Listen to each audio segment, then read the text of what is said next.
Welcoming note और कुछ पते की अच्छी अच्छी बातें हमें बताएं जिनसे हमें भी कुछ सीखने का मौका मिले। जी, please welcome on the stage national and international trainer, the great personality doctor Arif Siddiqui. आप तमाम दोस्तों की भरपूर क्लैपिंग पुरजोश इस्तकबाल में।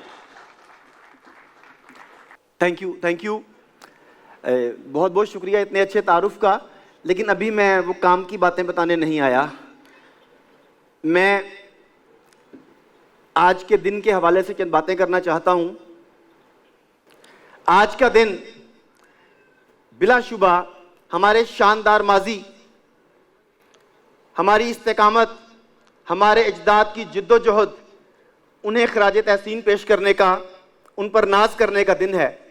लेकिन इसके साथ साथ ये मुस्तकबिल के लिए कुछ वादे, कुछ यकीन दहानियां करने का, खुद को और दूसरों को कुछ खास तरह की उम्मीद दिलाने का भी दिन है।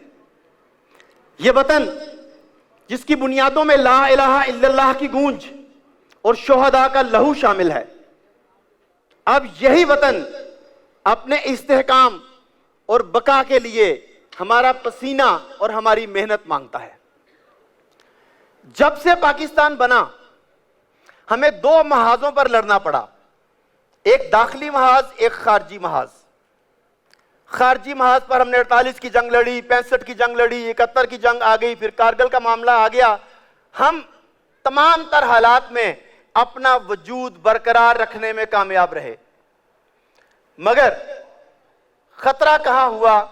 जब हमारे अंदर नकब लगाने की कोशिशें की गईं, हमारे नजरियात और अकायद को जरब पहुंचाने की कोशिश की गई, डिस इन्फो सेल्स कायम किए गए। अंदाजा करें कि वो इदारे जिन्हें पूरी दुनिया में मौकर तरीन इदारे समझा जाता है, जिनकी बात सनद के तौर पे पेश की जाती है, मसलन बीबीसी, वो 65 की जंग में लाहौर पर कब्जे की खबर देता है कि लाहौर पर कब्जा हो गया है। क्यों? क्या उनके इतने वसाइल नहीं थे कि लाहौर में एक कॉल कर लेते? सिर्फ एक इंटेंशन कि पाकिस्तानियों का मोरल डाउन हो जाए। यह मामला चलता रहा। हर साल हम ये सुनते हैं, हर जनरेशन ये सुनती है कि पाकिस्तान नाजुक तरीन दौर से गुजर रहा है, हम एक बहरान में हैं, पता नहीं बच पाएंगे कि नहीं बच पाएंगे। मगर देखिए, इन्हीं बहरानी कैफियत की कुछ आपको यादें ताजा करवाता हूं। पाक और भारत की नहीं, इस्राइल और अरब की जंग होती है। कौन से पायलट्स यहां से जाते हैं? पाकिस्तानी पायलट्स, पाकिस्तानी फौज, पाकिस्तानी अवाम उम्मत के सिपाही बनकर वहां पहुंचते हैं। आपके लिए शायद यह बात हैरत की हो, दुनिया का वाहिद पायलट सैफुल इस्लाम, जिसे टॉप गन कहा जाता है, 4 इस्राएली तैयारे गिराने का एजाज उसे हासिल है। उसका ताल्लुक भी पाकिस्तान से है।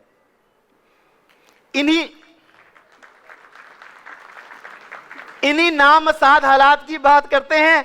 आज भी पाकिस्तान एयरफोर्स के म्यूजियम में इस्राएली पायलट की उतारी हुई यूनिफॉर्म वार ट्रॉफी के तौर पे मौजूद है। गल्फ में चले जाएं, मुत्तहदा अरब इमारात की एयरलाइंस को तरबियत किसने दी? पाकिस्तानी पायलट्स ने। लोगों ने कहा नहीं नहीं, ये पुरानी बातें थीं, पाकिस्तान तो अपने पैरों पर खड़ा नहीं हो सकता, इसे असलहे की सप्लाई रुक जाए तो ये पैरों पर झुक जाएगा। असलहे की सप्लाई रोक दी। उन्होंने कहा F-16 के पुर्जे नहीं मिलेंगे, F-16 ग्राउंड करना पड़ेंगे। और फिर क्या हुआ?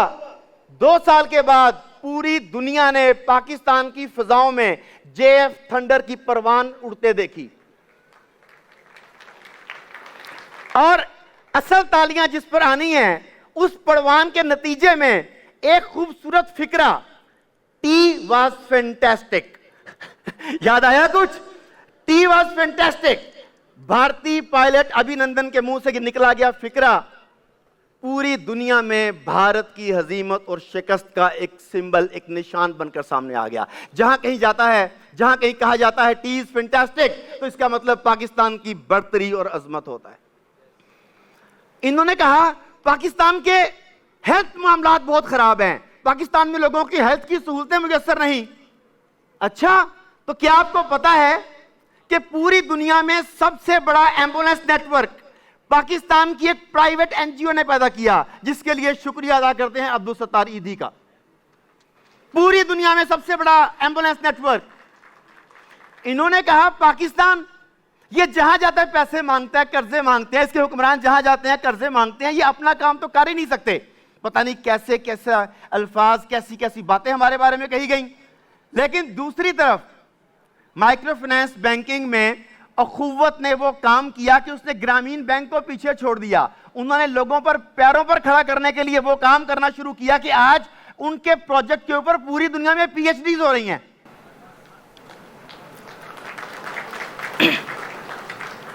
इसका मतलब यह हुआ कि दुश्मन जिस असूल पर काम करता है वो चाइनीज जर्नैल सांजू का एक असूल है, पावर परसीव्ड, पावर अचीव्ड। अगर आप दुश्मन के दिलो दिमाग पर अपनी हैबत बिठा दें, अपनी कुव्वत का तासुर बिठा दें, तो वो समझेगा कि वाकई कुव्वत हासिल हो गई। तो दुश्मन हमारे जहनों पर ताकत का, बर्तरी का हवा बिठाना चाहता है, हम बैठने नहीं देंगे। फिर कुछ लोग आपके पास आते हैं, वो आपको बताते हैं यार तुम्हारी बातें कुछ और तरह की हैं, इकोनॉमी की बात करो, पाकिस्तान का रुपया गिर गया, पाकिस्तान तबाह हो गया। वो बांग्लादेश का रुपया पाकिस्तान से डबल हो गया, इंडिया का रुपया 3 गुना 4 गुना हो गया। सुनते हैं। एक पार्ट वो है, दूसरा पार्ट मैं बताता हूं। पाकिस्तान का रुपया जितना भी गिरा, आपकी जिंदगी की वैल्यू, आपकी जिंदगी की कदर, आपका जिंदगी गुजारने का अंदाज, आपका लाइफस्टाइल आपके पड़ोस के तमाम ममालिक से बेहतर है। इसका सबूत नेट पे सर्च कर लें। भारत में 70% लोगों को प्राइवेट टॉयलेट मुयसर नहीं है। प्राइवेट टॉयलेट, घर में अपना टॉयलेट 70% भारतीयों को हासिल नहीं है। आपका रुपया गिर रहा है, जो कुछ भी आप कह लें, मगर आपका लाइफस्टाइल आसपास के तमाम मुल्कों से बेहतर है। अभी तो खुशखबरियां आने वाली हैं, बड़ी बड़ी खुशखबरियां आपने सुनी।